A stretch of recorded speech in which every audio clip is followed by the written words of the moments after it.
नमस्कार श्रोते हो. श्री स्वामी समर्थ. संजीवनी स्वामी कृपेची भाग 1 या पुस्तकामधली आज स्वामींची आपण 35वी अनुभूती पाहणार आहोत. शीर्षक जवळी उभी स्वामी शक्ती कळू देत. श्री स्वामी समर्थ. अध्यात्म शब्दाची खरी ओळख योग दर्शनमध्ये झाली. शारीरिक दुखण्यामुळे हैराण होऊन योग दर्शनमध्ये हजर झाले होते. काहीसे मनाविरुद्धच, पण पुढचे दिवस सारखे भीती दाखवित होते म्हणून नियमित जात होते. शारीरिक दुखणी चालूच होती. त्यातल्या त्यात उजवा पाय फारच त्रास देत होता. औषधांचा कंटाळा आला होता. डोळ्यात सतत पाणीच असायचे. अशाच एक दिवशी स्वप्न पडले की योग दर्शनमध्ये आम्ही शिक्षकांसह 3-4 जणी व्यायाम करीत आहोत.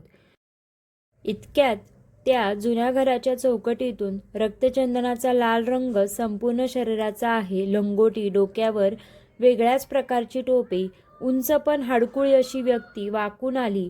आम्ही वळून पाहिले तर महाराज आले. स्वामी असे म्हणत आम्ही त्यांच्या भोवती जमलो. एका पायाची मांडी गुडघ्यात, पाय उभा व उजवा हात गुडघ्यावरती ठेवलेला, अशा स्थितीत ते भिंतीशी बसले. तर मी लगेच त्यांच्या मांडीवर डोके ठेवले व रडू लागले. त्यांनी रडायला काय झाले विचारले तर मी सांगितले, महाराज माझा पाय खूप दुखतो आहे. ते म्हणाले, मग काय उपाय केले? मी काही नाही, शिक्षक जे व्यायाम करायला सांगतात ते करते. त्यावर ते कौशिक आणि चतुर्थ असे म्हणाले आणि मी जागी झाले.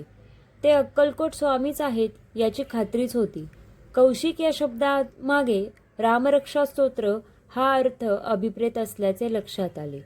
पण चतुर्थ म्हणजे काय त्याचा अर्थ 8 दिवसांनी कळला की आपणास संकष्टी चतुर्थी करवायची आहे आणि येणाऱ्या संकष्टी चतुर्थीपासून लगेचच चतुर्थी सुरू केली आणि या दोन्ही उपवासामुळे महाराजांच्या आदेशामुळे मी पूर्ण व्याधीमुक्त झाले. श्री क्षेत्र माहूरला रेणुकामातेच्या दर्शनासाठी जावायचे ठरविले होते. सामानाची जुळवाजुळव सुरू होती. 2 ठिकाणी जायचे म्हणून 2 वेगवेगळ्या पिशव्या भरून ठेवल्या होत्या. काही विसरायला नको म्हणून आधी 4 दिवस सगळे एकत्र ठेवत होते. ज्या दिवशी पिशव्या भरून ठेवल्या त्या रात्री पहाटे स्वप्नात उघड्या दारातून रक्तवर्णाचे लंगोटी टोपी उंच अजानुबाहू स्वामी एकदम घरात आले व दोन्ही पिशव्या 2 हातात घेऊन चला चला लवकर, आपल्याला जायचे आहे ना, आवरा लवकर असे म्हणून मला जागे करून गेले. स्वामी आपल्याबरोबर प्रवासात आहेत म्हटल्यावर मी अगदी निष्काळजी झाले व खरंच आमच्या पुढचा सर्व प्रवास अगदी निर्धोक झाला. मागील वर्षी अगदी सहज आणि अनपेक्षितपणे घरात खूप धार्मिक कार्यक्रम झाले.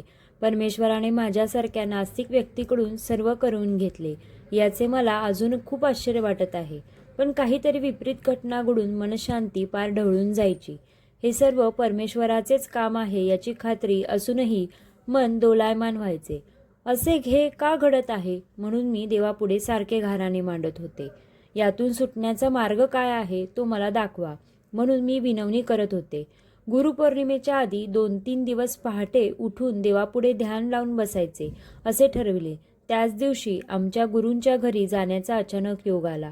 बोलता बोलता मी माझे रडगाणे गायले व आज तुम्ही माझा हात बघून मला काहीतरी निश्चय सांगा असे आग्रहाचे बोलणे केले. त्यांना काय प्रेरणा झाली ते समजले नाही, पण समोरच स्वामींचा फोटो होता. त्याला नमस्कार करून मी माझे दोन्ही हात त्यांच्या हातात दिले. त्यांनी डोळे मिटले व लगेच सांगितले की तुमचे सगळे प्रश्न स्वामी सोडवणार आहेत. गुरुपौर्णिमेपर्यंत ते तुम्हाला दर्शन देतील. उद्या पहाटे 3 वाजता तुम्ही त्यांना ध्यानात विचारा, ते मार्ग दाखवतील. त्याप्रमाणे दुसऱ्या दिवशी रेणुका मातेच्या मूर्तीमध्ये मला स्वामी दिसले. मी नमस्कार करून 4 वाजता परत झोपले. स्वप्नात मला अगदी साधे टपरीसारखे देऊळ दिसले. तिथे छोटीशी स्वामींची मूर्ती होती. मी 4 उदबत्त्या लावून नमस्कार केला. सकाळी उठल्यावर आपल्या भागात असे कुठे देऊळ आहे हे आठवू लागले, पण काही आठवेना. व्यंकटेश स्तोत्र वाचू लागले तर नितीनकडे आमचे नातेवाईक स्वामींच्या दर्शनाला जायचे. उद्या गुरुपौर्णिमा आहे तेव्हा उद्याच आपण त्यांच्याकडे जायचे असे जाणवायला लागले.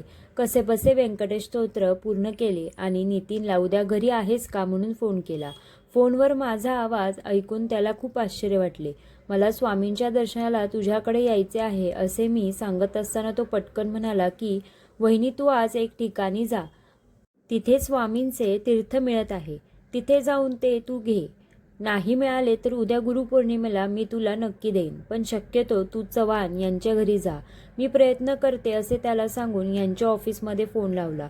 आपल्याला स्वामींच्या दर्शनाला आता जायचे आहे, मी तिथे येते व आपण दोघे जाऊ असे सांगितले. लगेच रिक्षा करून ह्यांच्या ऑफिसमध्ये गेले तर ते तयारच होते. नितीने सांगितलेल्या खाणाखुणांवरून आम्ही त्या जागी पोचलो. तिथे माणसांचा ओघ चालू होता. खूप गर्दी होती. पाय धुवून दर्शनाला गेलो व ते दृश्य पाहून व सर्व हकीकत ऐकून धन्य धन्य झालो. खूप आनंद झाला. अशा प्रकारे स्वामींनी सर्व घटना घडवून आणल्या व मला आपल्याजवळ बोलावून घेतले. त्यामुळे मी क्षमस्व परमेश्वर एवढेच शब्द उच्चारू शकेल. तस्मै श्री गुरवे नमः.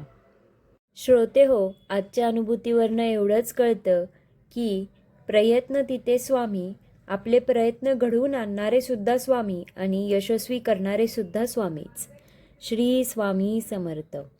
आजची अनुभूती तुम्हाला कशी वाटली ते नक्की एकदा कमेंट बॉक्समध्ये सांगा. अनुभूती आवडली असेल तर प्लीज व्हिडिओला लाईक, शेअर आणि सबस्क्राईब करा. दिगंबरा दिगंबरा श्रीपाद वल्लभ दिगंबरा.